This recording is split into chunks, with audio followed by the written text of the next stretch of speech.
Finally this week, we turn to Brazil, where even the Amazon rainforest looks like it's gotten a wax. Now, President Dilma Rousseff has spent the whole week dealing with developments in a corruption scandal which threatens to undermine her entire government. Brazil's Supreme Court has approved an investigation into some of the country's top politicians. They're accused of taking bribes in exchange for lucrative oil contracts from the state-run oil company Petrobras.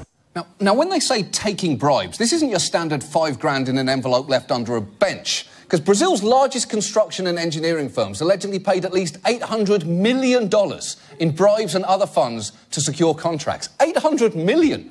You'd need an amazing construction firm just to build a bench large enough to hide that bribe underneath.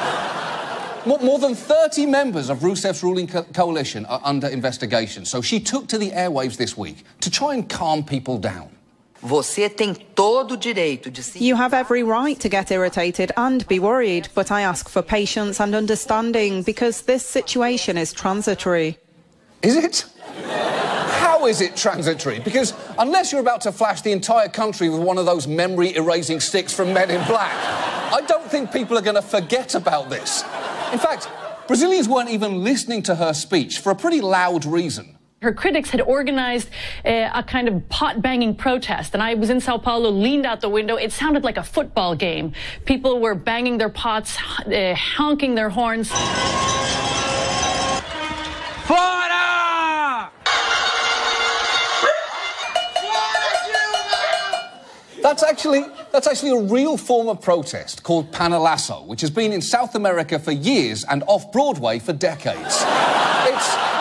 It's so entrenched, it's even taken place on the floor of Brazil's legislature. Do bom senso do povo brasileiro. Minha homenagem ao povo brasileiro. Now, I love everything about that, but the best detail there is the sign language interpreter. Even he is banging invisible pots in disgust.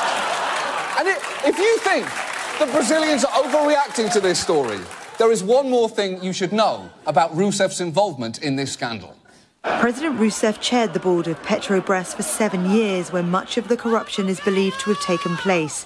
She's been cleared of any involvement in the scheme. How has she been cleared? She chaired the board of Petrobras while the bribes were... There's only one way to handle this.